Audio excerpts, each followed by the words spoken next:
Hello, my name is Rebecca. Today we are going to be talking about the 8 dimensions of wellness. In later videos, we will be discussing each dimension of wellness individually and at more length. But for now, we're going to just explore each of these dimensions briefly and quickly to get a sense of what this all means.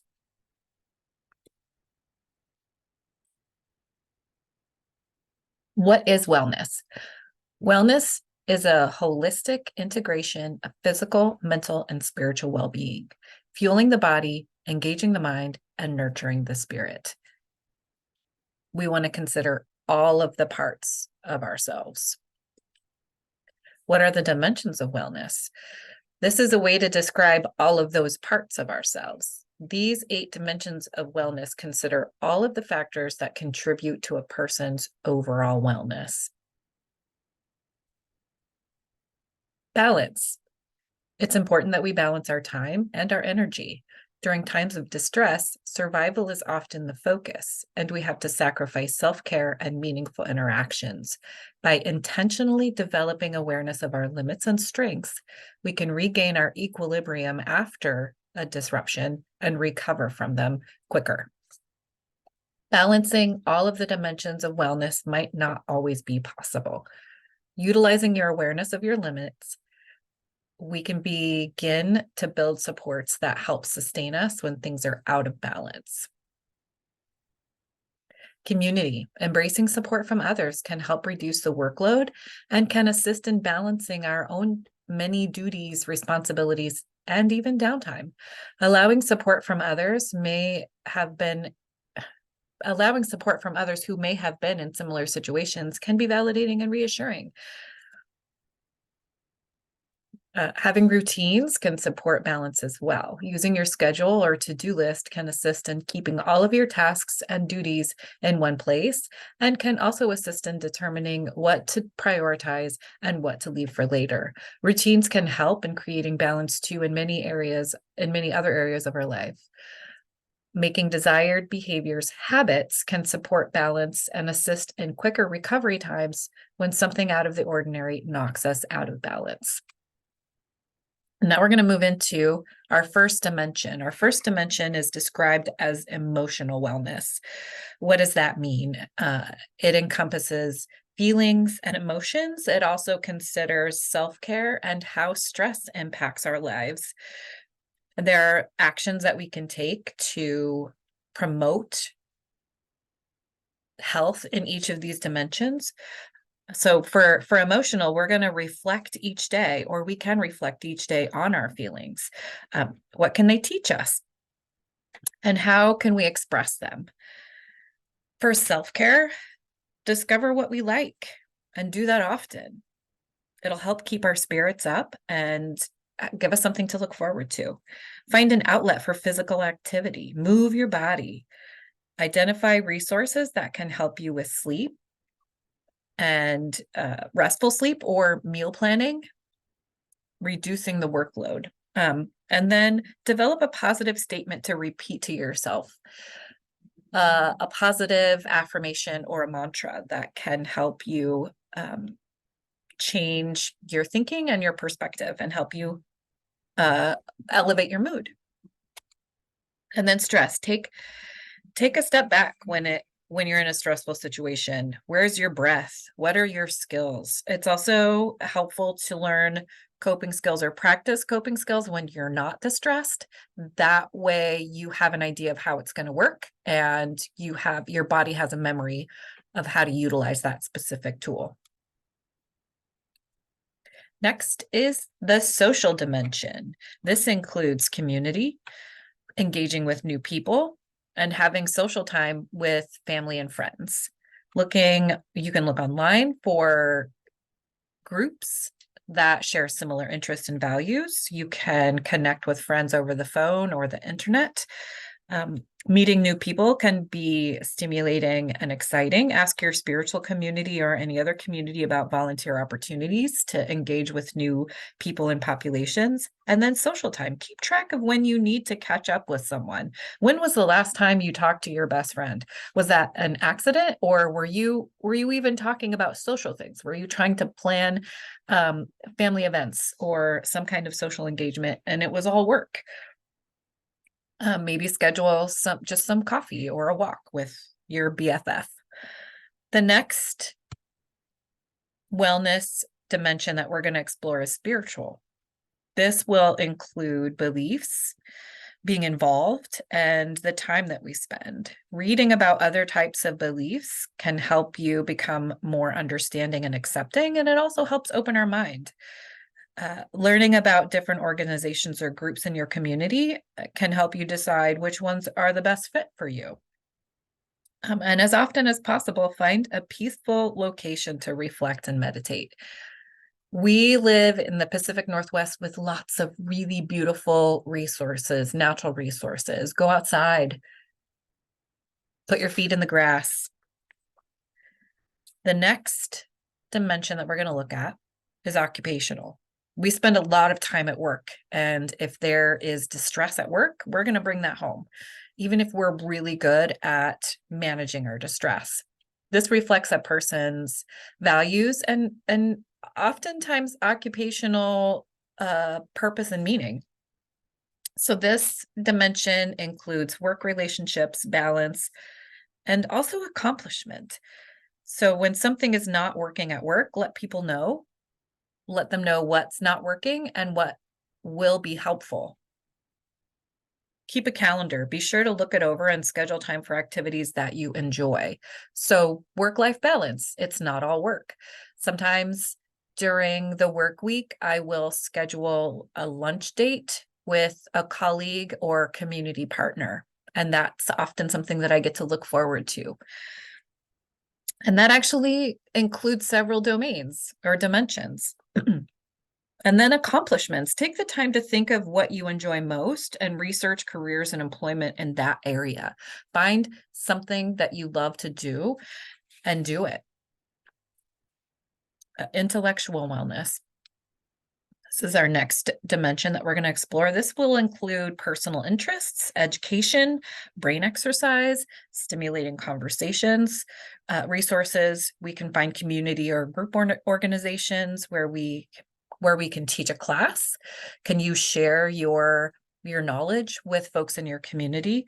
Explore public events in your community by checking out the newspaper or your local Chamber of Commerce. Play crossword puzzles and other games like Sudoku. Befriend people who can stimulate your mind and get into discussion with them about topics that interest you. Join online communities. Discord offers a lot of chat options for special interests. And then financial. This can cause a lot of distress for some folks. Financial wellness can be difficult, especially if finances are scarce. Financial wellness includes our work, how we generate income, our checkings and savings accounts, debt that we might carry, and retirement and future planning. Have your resume updated so that you can promptly submit it when you see an opportunity. It's often really helpful and validating to have an understanding of what jobs are available, but also what jobs that you're doing already are available. What are they being paid? What are your peers out in the community? Is it equitable? Are you in the right place? Then if you need support with your checkings and savings, find it out at the bank. Go talk to the folks at your bank about managing your checkings and savings, and they can also help you with debt consolidation or debt management. They can help you come up with a plan, if nothing else. And then retirement accounts. Again, there are free or low-cost services that can help you plan for the future. Often the local library will have direction that's affordable, but also they schedule seminars to discuss those types of issues. The next dimension that we're gonna explore is physical wellness. And this is kind of a big one. What we're gonna discuss our bodies, all of the things that happen with our bodies that can impact our wellness. So nutrition is a big one. What are we putting in our bodies? Do we have awareness of what normal serving sizes look like? Do we have awareness of nutritional content in the food that we're eating? Are we assuring that we're getting the right balance of nutrition in our life? Then the next section under physical wellness is physical activity, moving your body, exploring ways to move your body that you enjoy. Uh, um, you can check out free resources such as YouTube to learn how to do yoga or exercises. It can also help engage with social activities. You can join a running group. You can get your friends together and go for walks, find an account buddy. You guys go every Monday, Wednesday, Friday, and you meet at the same place. You hold each other accountable and encourage each other as well. The next section in this domain is sleep. Sleep is very important. It helps our bodies regulate, helps heal. And if we don't get sleep, we have a harder time processing information and we have a harder time regulating our emotions, but we also run into issues with solving problems, which then can escalate our emotions and really derail our mood. And long-term sleep deprivation can cause all sorts of problems. So it's really important to try to manage your routine, to carve out time to rest and to sleep, to have a restful period at some point in the week where you just don't do anything. Maybe you just have a lazy morning. That can be really helpful. Having a good sleep hygiene routine and preparing yourself for sleep. The general need for sleep is about 7 to 8 hours. Everybody's body is different. Having an understanding of what your body needs can help you develop a sleep routine that will benefit you.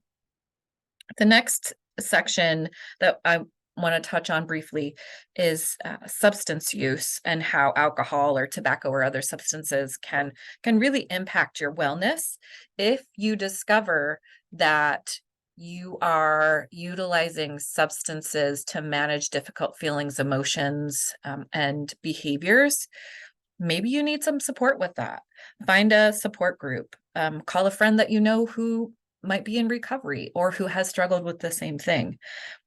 The next section is medication safety and then prevention medicine. So we want to be aware of what our medication is and what some of those side effects are and how that can impact us. Are the side effects worse than the problem that they're treating? And then discuss prevention healthcare with your doctor, dentist, or other healthcare provider. How can you be prepared or prevent problems in the future?